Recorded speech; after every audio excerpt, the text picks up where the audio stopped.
안녕하세요. 요한계시록 심화강의 30번째 시간입니다. 이 시간에는 요한계시록 8장 7절 말씀을 통해서 함께 은혜를 나누도록 하겠습니다. 제가 먼저 본문 말씀을 봉독해 올리겠습니다. 첫째 천사가 나팔을 부니 피 섞인 우박과 불이 나서 땅에 쏟아지매 땅의 3분의 1이 타서 사이고 수목의 3분의 1도 타서 사이고 각종 푸른 풀도 타서 사이더라. 아멘. 본격적으로 이 나팔 재앙이 시작이 되는데요. 이 첫 번째 천사가 나팔을 불었을 때 나타난 현상은 이 땅의 자연재해라고 할 수 있는 그런 일이 벌어지게 됩니다. 그래서 이 피 섞인 우박과 불이 나와서 땅에 쏟아지니까 그로 인해서 땅의 3분의 1이 타서 사였다. 이게 타서 사였다는 것은 불에 타서 없어졌다 이런 뜻이 됩니다. 땅의 3분의 1이 그렇게 됐고 또 수목의 3분의 1 그리고 각종 푸른 풀도 그렇게 타서 사였다 이렇게 말씀을 하고 있어요. 그러면 이 모든 것이 직접적으로 인체 지금 당장 어떤 해를 끼치는 것은 아니라 할지라도 실상은 굉장히 치명적인 그런 손상을 입게 되는 그런 일이 되는 것이죠. 결국 이런 과정을 통해서 이제 인간의 세상에 여러 가지 어려움이 있게 되는 건데, 하나님께서 창조하신 이 아름다운 세상을 결국 사람들이 망가뜨렸고 결국 하나님께서 그 땅을 심판할 수밖에 없다. 참 마음이 안타까운 이런 상황이죠. 우리 이 세상을 살려야 될 텐데 결국은 그 모든 종말은 이 땅에 있는 모든 것은 결국 타서 없어지게 될 것이고 이제 새 하늘과 새 땅이 펼쳐지게 되는 이런 과정을 앞으로 이제 계속 말씀을 통해서 살필 수가 있을 텐데요. 어쨌든 오늘 이 본문 말씀을 통해서 이런 재앙이 왜 임하는가, 왜 임했는가 이것을 한번 살펴보도록 하겠습니다. 먼저 이 본문 말씀과 유사한 내용이 에스겔서 38장에 기록이 되고 있습니다. 에스겔서 38장 전체에 기록되고 있는데 워낙 길어서 그것을 생략하고 끝부분 21절부터 23절까지 제가 말씀을 보겠습니다. 나 주 여호와가 말하노라. 내가 내 모든 산 중에서 그를 칠 칼을 부르리니 각 사람의 칼이 그 형제를 칠 것이며 내가 또 온역과 피로 그를 국문하며 쏟아지는 폭우와 큰 우박덩이와 불과 유황으로 그와 그 모든 때와 그 함께한 많은 사람에게 백성에게 비를 내리듯 하리라. 이와 같이 내가 여러 나라의 눈에 내 존귀함과 내 거룩함을 나타내어 나를 알게 하리니 그들이 나를 여호와인 줄 아리라. 아멘. 여기 에스겔서에 있는 말씀 또 오늘 본문 요한계시록에 있는 말씀하고 이제 유사합니다. 이 에스겔서는 잘 아시는 대로 이스라엘 백성들이 포로로 잡혀가고 또 결국 유다가 멸망한 이 상태에서 이 말씀을 하고 있는 것이고 그리고 이제 요한계시록도 마찬가지죠. 하나님의 심판과 하나님의 사랑이 이제 겸해서 나타나는 것이 요한계시록인데 이 에스겔서 역시 마찬가지 그런 맥락이 있어요. 큰 세력을 가진 사람들이 문맥상에서는 이스라엘 백성들, 안전하게 거하고 있는 이스라엘 백성들, 그들이 갖고 있는 것을 모든 걸 빼앗자 해서 주변 많은 나라들이 연합을 해서 이스라엘을 공격한다. 이때 하나님께서 그들에게 말씀하신 겁니다. 너희가 그렇게 암만 애써본다 한들 너희는 결코 내 백성들을 이기지 못한다는 거죠. 하나님께서 내가 너를 반드시 심판할 것이다. 너희가 그렇게 너희에 갖고 있는 육신의 힘 가지고 군사력을 가지고 내 백성들을 공격하고 그들을 죽이려 하고 모든 것을 빼앗으려 할 때에 나는 너희를 대항해서 너희를 이길 어떤 세력을 또 키울 것이고 또 22절 말씀에 또 온역과 피로 그를 국문하며 쏟아지는 폭우와 큰 우박덩이와 불과 유황으로 그와 그 모든 때와 그 함께한 많은 백성에게 비를 내리듯 할 것이다 이렇게 말씀하십니다. 그리고 그 목적이 무엇인가 봤더니 23절에 이와 같이 해서 내가 여러 나라의 눈에 내 존대함과 내 거룩함을 나타내어 나를 알게 하리니 그들이 나를 여호와인 줄 알게 될 것이다 이렇게 말씀을 하고 계십니다. 그러면 하나님께서 이렇게 그 일곱 나팔 이렇게 불게 할 때 그 재앙이 임할 때 사실 그 모든 재앙은 완전하게 끝났기 때문에 그들에게 심판 내리는 것은 아니고요. 이 모든 종말로 다가오는 하나의 과정이 되는 것이거든요. 지금 여기서의 우리의 모습일 수도 있는 것이에요. 그래서 하나님께서는 그 과정을 통해서 이 에스겔서에 있는 말씀을 통해서 그렇게 폭우와 또 우박덩이와 불과 유황으로 이렇게 비 내리듯 하는 이런 재앙이 임할 때 주변 나라 사람들이 많은 사람들이 하나님을 찾게 될 것이고 하나님을 바로 알게 될 것이다. 이제 그런 목적하에서 이런 징계를 또한 심판을 내리실 것을 말씀을 하고 있습니다. 요한계시록 8장 7절까지 본 이 말씀도 역시 마찬가지였죠. 그리고 한 사례를 보게 되면요, 이런 우박과 또 불 내린 이런 것이 실상 이제 우리 출애굽기에 있는 말씀은 우리가 나타나고 있는데, 출애굽기 9장 23절부터 26절까지 말씀 보니까요, 모세가 하늘을 향하여 지팡이를 들매 여호와께서 뇌성과 우박을 보내시고 불을 내려 땅에 달리게 하시니라. 여호와께서 우박을 애굽 땅에 내리심에 우박의 내림과 불덩이가 우박에서 겨 내림이 심히 맹렬하니 애굽 전국에 그 개국 이래로 그 같은 것이 없던 것이라. 우박이 애굽 온 땅에서 사람과 짐승을 물어나고 무릇 밭에 있는 것을 쳤으며 우박이 또 밭의 모든 채소를 치고 들의 모든 나무를 꺾었을 때 이스라엘 자손의 관 고센 땅에는 우박이 없었더라. 아멘. 자, 이 말씀 같은 내용이죠. 우박이 내리고 불이 내렸다 할 때 이런 재앙이 왜 있을까? 결국 하나님 백성들을 괴롭히고 또 그들을 이제 이끌어내려는 하나님의 반역을 하는 이 모든 애굽 사람들에게 내린 재앙이었죠. 이런 재앙이 내리면서 하나님께서는 뇌성과 우박을 보내시고 불을 내려 땅에 달리게 하셨다. 불이 급속도로 확산되는 이런 일이 벌어졌던 것이에요. 이 일이 무엇 때문이겠어요? 바로가 내 백성 보내라 할 때 바로는 말을 듣지 않습니다. 이전에 하나님께서 여러 가지 재앙을 보내셨음에도 불구하고 그런 이 모든 것을 아쉬울 때는 내가 그렇게 하겠다 하다가 그 상황이 또 끝나게 되면 또 만멸하고 이런 상황이 되는 것이죠. 근데 여기 또 우리가 특별하게 볼 말씀은 이런 재앙이 내려서 이 애굽이 엉망진창이 됐습니다. 근데 이 엉망진창이 됐고 그런 가운데서 26절 말씀 보니까 이스라엘 자손의 거한 고센 땅에는 우박이 없었다 그랬어요. 하나님께서 그들을 보호하시고 지켜주시는 것이죠. 그래서 이 나팔 재앙도 역시 마찬가지예요. 하나님의 백성을 위한 하나님의 심판이 되는 것이고요. 그렇게 해서 이런 하나님의 재앙이 임할 때 하나님의 백성들은 안전하더라는 거죠. 이렇게 우박과 또 불이 내린 이 애굽 땅에서도 그 애굽 땅에 속한 그 고센 땅에 살고 있는 이스라엘 자손들에게는 전혀 해가 없었다는 거예요. 우박 자체가 없었다는 거예요. 이것을 통해서 많은 사람들, 아직도 하나님을 알지 못하는 많은 사람들을 하나님을 알게 하는 것이고요. 하나님을 믿는다고 하면서도 역시 하나님을 제대로 알지 못하는 사람들에게 이런 그 하나님을 다시금 찾게끔 하는 그런 계기를 삼을 것이라는 것을 여기서 말씀을 하고 있는 것입니다. 그래서 이런 그 재앙이 오늘 요한계시록 8장 7절에 있는 내용과 유사한 내용이 되는 거예요.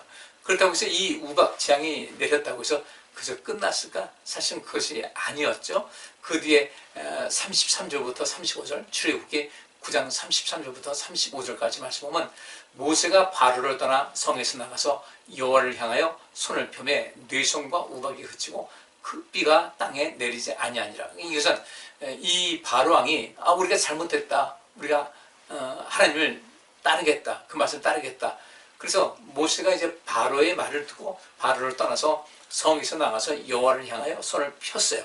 그랬더니 뇌성과 우박이 그치고 비가 땅에 내리지 않았어요. 그런데 문제는 34절 말씀하니까 바로가 비와 우박과 뇌성에 그친 것을 볼 때 다시 범죄하여 마음을 완강케 하니 그와 그 신하가 일반이라. 아마 그래서 사람 고쳐쓰는 법 아니라고 하는 말이 나온 것 같아요.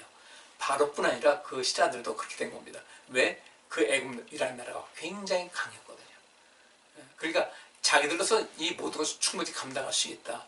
지금 당장은 괴로우니까 내가 여호와의 말씀에 따르겠다라고 하지만 또 그 상황이 그치게 되면 또 마음이 변하더라는 거죠. 그들은 그래서 결국은 그 장자들이 다 죽는 그 결과를 맞이할 수밖에 없었어요. 우리는 우리 앞에 있는 작은 어떤 징조를 할지라도 우리가 가볍게 여기지 말고 우리의 신앙 또 우리의 영적인 민감성을 좀 키우셔서 여러분들의 방향성을 잘 잡으시고 하나님을 향해서 주께서 원하시는 주께서 기뻐하시는 그 길을 그 문을 향해서 나아갈 수 있는 우리 모든 성도님들 되시기를 바랍니다. 자, 그럼 이 우박 재앙이라는 것은 또 어떤 것이 나와 있냐면요. 여호수아서 10장 11절 보면 이 말씀이 나와 있습니다. 거기 말씀 보니까 그들이 이스라엘 앞에서 도망하여 베토론의 비탈에서 내려갈 때에 여호와께서 하늘에서 큰 동이 우박을 아세가에 이르기까지 내리우심에 그들이 죽었으니 이스라엘 자손의 칼에 죽은 자보다 우박에 죽은 자가 더욱 많았더라. 이렇게 말씀을 하고 있습니다. 여호수아가 그 여리고성과 아이성을 이제 점령한 다음에 기브온 사람들이 이제 그 여호수아 그 이스라엘 백성들과 화친을 청합니다. 이제 미리 경고를 했겠죠. 우리와 화친하고 우리 말을 따르게 되면 너희는 우리가 침멸하지 않을 것이다. 그래서 이 기브온 사람들이 그렇게 그 여호수아에게 화친하겠다고 이야기를 했어요.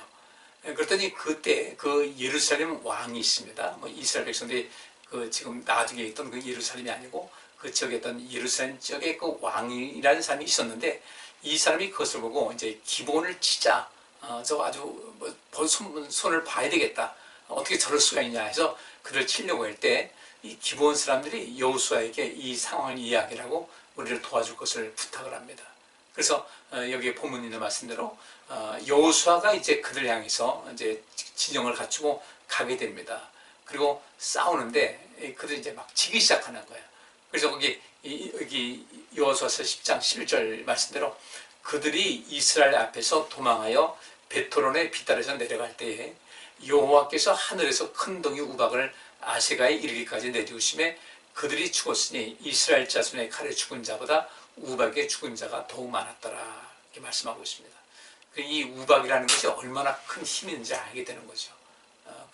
뭔가를 보호하지 않게 되면 죽을 수밖에 없는 이런 엄청난 우박이 그들에게 내서 이런 재앙이 있는데, 그러면 이 첫째 그 나팔이 불었을 때, 첫 번째 천사가 나팔을 불었을 때 이 우박과 또 큰 불이 내려서 이 땅과 또 수목과 이런 모든 것을 불에 다 사귀었더라. 뭐 굉장히 피해를 얻게 된 것이죠. 이 피해를 입게 된 이 상황에서 이 재앙이 과연 무엇 때문에 왔을까? 우리 에스겔서에 있는 말씀에도 그렇고 또 출애굽기 이스라엘 백성들이 애굽에 있을 때 애굽에 내린 그 우박 재앙을 봐서도 그렇고 또 여기 여호수아 10장에 있는 말씀을 통해서 볼 때도 결국 이 우박이 내리는 것은 하나님의 심판인데 그 하나님의 심판이 누구에게 임하는가 봤더니 하나님 말씀에 불순종하는 사람들에게 그 우박이 임하는 거예요. 하나님의 백성들을 대적을 하고 그들을 괴롭히고 그들을 힘들게 하고 그 악을 행하는 그런 모든 사람들을 하나님께서는 그 자녀들을 보호하시기 위해서 이런 우박이라는 또 어떤 불이라는 이런 재앙을 통해서 그들을 심판하시는 거죠. 그리고 그 모든 것의 목적은 무엇인가? 하나님께서는 이 세상을 창조하신 분이시고 하나님께서는 악에 대해서 그들을 심판하실 뿐 아니라 그러나 하나님 품에 안겨있는 그들에게는 반드시 사랑과 긍휼과 안전하게 보호하심을 주는 이런 모든 삶을 허락하신다는 것을 알게 하시기 위한 것이라는 거죠. 우리가 또 이스라엘 백성들 애굽에서 나올 때 10가지 재앙 내리지 않았습니까? 그리고 결국 그들은 노임받아서 나왔습니다. 그럼 그 주변에 있는 많은 나라들이 지금 같은 어떤 국가 체계는 아니어도 그 사람들이 그 소문 듣지 않았겠어요? 그 강대한 애굽이라는 나라가 그렇게 엄청난 어려움을 당했다. 또 여호와라는 그 하나님께서 그렇게 하셨다 할 때 그 소문이 쫙 난 것이죠. 그러니까 그들이 40년 동안 이 광야를 헤매는 가운데서도 그들이 그래도 안전하게 지킬 수 있었던 것은 하나님께서 친히 보호하신 속들도 있지만 이미 애굽에서 있었던 그 하나님께서 행하신 모든 것을 그들이 알았기 때문에 이들이 믿는 하나님, 이들을 인도하는 그 하나님이 어떤 분인지를 알았기 때문에 그 주변 많은 민족들이 이스라엘 백성들을 함부로 대할 수가 없었다는 것이죠. 결국은 하나님께서는 이 일곱 나팔 재앙을 내리실 때도 결국은 그것이었습니다. 어떻게든 한 사람이라도 구원해서 하나님을 알게 하고자 하는 그런 뜻인 거예요. 그렇게 심판은 분명히 임하지만 심판 그 뒤에 심판하는 목적은 하나님께서 모든 사람들에게 하나님을 알게 해서 하나님을 찾고 하나님께 돌아오게 하기를 원하는 그런 것이었다는 것이죠. 오늘 이 시간도 마찬가지입니다. 우리의 믿음은 끝까지 바울이 말한 대로 내가 끝까지 주님의 나라 갈 때까지 내 믿음을 지켰다 한 그 말씀대로 구원받을 이런 온전한 믿음을 끝까지 간직하고서 인생을 살아가야지 중간에 또 자꾸 이탈하게 되면 결국 이러한 그 여러 가지 하나님의 심판과 책망과 재앙을 당할 수밖에 없다. 그러니까 우리가 온전하게 믿음 가운데 있으면 하나님의 심판 같은 건 두려워할 이유가 없다는 것이죠. 우리 모두가 믿음으로 사셔서 항상 주의 은혜 속에서 평안함이 넘치시고 안전하시고 하나님께서 보호하시는 그 크신 능력으로 말미암아 항상 모든 것을 이기고 또 항상 하나님 앞에 영광스러운 모습으로 설 수 있는 여러분 될 수 있기를 간절히 부탁을 드리겠습니다. 기도합니다. 하나님, 첫 번째 천사가 나팔을 불었을 때 있었던 사건을 말씀을 통해서 살펴봤습니다. 이러한 재앙이 우리에게는 없어야 될 것이고 또 우리 하나님께서 원하시는 대로 이러한 재앙의 피해자가 될 사람들을 한 사람이라도 더 줄여야 하는 것이 우리의 사명일진데 우리 모두가 예수님께서 이 땅에 오셔서 행하신 것 같이 많은 사람들 그들을 생명의 길로 인도하기 위한 일을 열심히 감당해서 재앙당하는 사람들이 하나라도 더 줄어드는 역사가 우리 성도님들 통해서 나타나게 하여 주시옵소서. 우리도 주님의 나라에 이르기까지 우리의 믿음 식어지지 않게 하시고 바울이 내 믿음을 지켰다고 한 그대로 우리도 믿음을 끝까지 지켜서 안전하게 주님 나라에 도달할 수 있도록 역사하시고 주님께로부터 큰 상급 부음받게 하여 주옵소서. 예수 그리스도 이름으로 기도하옵나이다. 아멘. 오늘 여기까지 하겠습니다. 감사합니다.